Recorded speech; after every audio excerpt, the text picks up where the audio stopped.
What's the boxing like in China?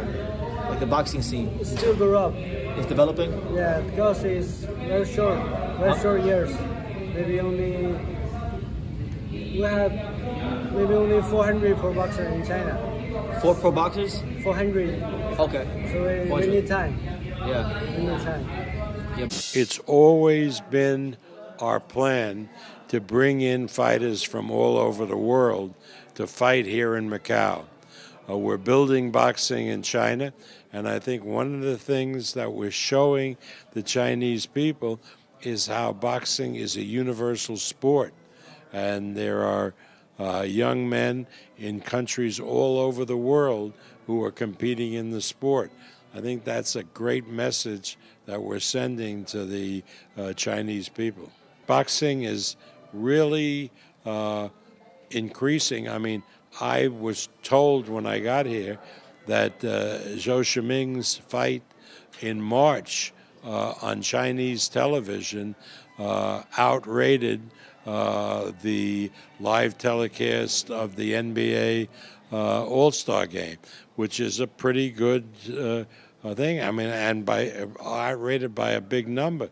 So we're getting huge numbers watching in China. Everybody is interested. Performance tonight. Yeah, I'm happy. I'm very, very, very happy. Yes. Yes. Was that the game plan tonight to break him up with the left hand? Yes. It's Chinese power. It's personal between me and you, and I'm going to do you some serious harm, you big stiff idiot. The Untouchable True School Sports Empire proudly presents something the boxing games are missing. Hey, what's going on? It's your boy BT, and I came here to talk some boxing with the thousands of True School Sports subscribers. All right, so I wanted to kind of give you guys my unique perspective on the Zhang Zhilei win yesterday and the aftermath of it, because obviously the storylines after the fight are, you know, the Zhang Zhilei upset. Who does Zhang fight next? Does he fight Fury next? Does he fight Usyk next? Does he fight Filip Hrgovic in a rematch next? And those are all obvious storylines. But truthfully speaking, I think the Zhang win yesterday is actually part of a greater storyline. So something much bigger. Something that's been brewing for a lot of years in boxing. And I wanted to kind of take you guys back 7, 8 years ago, because Top Rank, right? Bob Arum and the fine folks at Top Rank, they, 7, 8, 9 years ago, they set out on this mission to try to make boxing and build boxing in China. And so they did a whole slew of shows over there. I remember very clearly them signing the gold medalist, Chinese gold medalist, Zhao Shiming.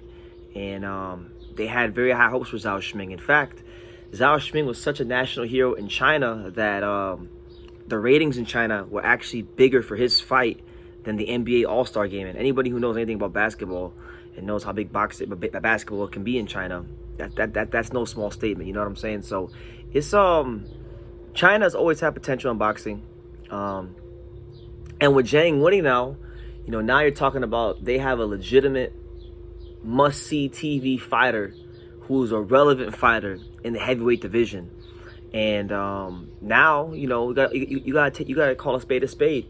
When we look at the Chinese economy, and I'm not gonna get too deep, but if you look at the Chinese economy globally, the Chinese economy, I believe, is like the second highest in the world, maybe the second highest GDP in the world, behind, I think, the USA. I could be wrong, but I'm pretty sure it's the second highest GDP in the world behind the USA.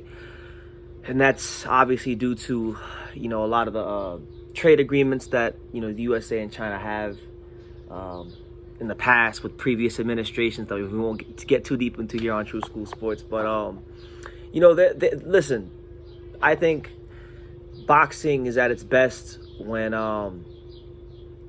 it's globally healthy. I know as an American, and sometimes we can be very short-sighted and say, well, boxing's not what it was in America, so therefore boxing is dead, or boxing isn't what it used to be.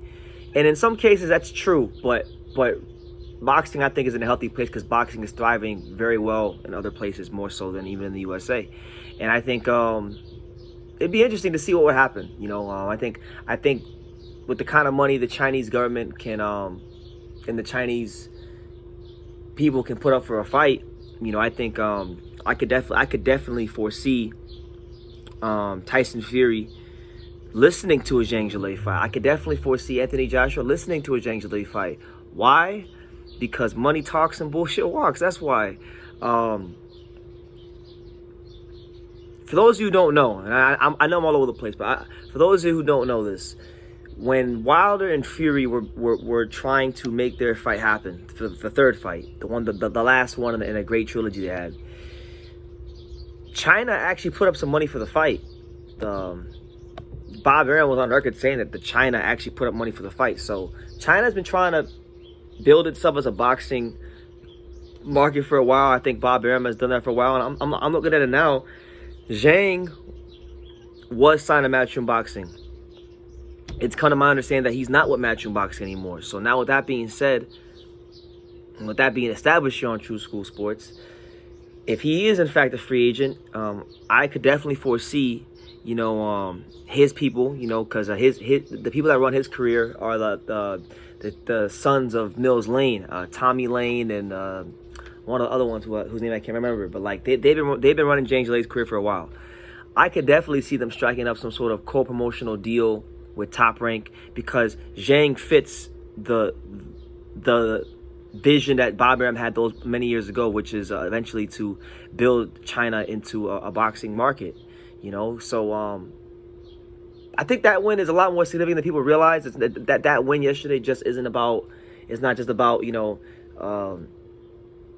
him fighting Anthony Joshua or him fighting Tyson Fury or him, you know, giving Hrgovic a rematch. It's bigger than that. I really think that depending on how they play this, depending on how his people play this, if he can get to the right fights, or if he's able to win a big fight in China, you may see the rise of Chinese boxing in ways that maybe you couldn't even fathom. And I was thinking about that this morning. It's like, man, Bob, because I remember Bob. For those of you who remember, Manny Pacquiao, when he fought Chris Algieri, that was all the way out there in Macau, China. So they you know, Bob has been willing to show that if the dollars make sense, and if he can get the right fights and the right events to go to China, that he'll go ahead and do it. So I'm looking very forward to seeing how this whole thing plays out, because you know, this has been to me a story I've been following for a long time, going all the way back on this channel to like 7-8 years ago when I made videos about Zhao Shiming and whatnot. Because I remember him always talking about saying, you know, we're trying to build boxing in China. I remember him saying those things all the time. So just watch out for it, guys. I want you guys to really pay attention to that, because you know, it's something that I think will be explored. Don't be surprised if you see Tyson Fury or Dillian White or something like that, you know, Joshua, something like that, get enticed by the kind of money that the Chinese government and the Chinese economy could have produced for a big fight with Zhang Zhilei. And yeah, that's what it is. Shout out to Big Bang Zhang. Let me know what you guys think in the comments. I want to hear from you guys, because I know this is a story that many people probably aren't even considering in boxing. And then you know me, I always try to offer unique insights and unique perspectives of boxing. So yeah, let me know what you guys think in the comments down below. Make sure you guys take the time to subscribe. And like I say in every single one of these videos, you can love me or you can hate me, but I'm just a kid from Dang It. So until next time, take care, guys. Thank you for watching another video on the untouchable True School Sports Empire. For more great boxing content just like this video, click right here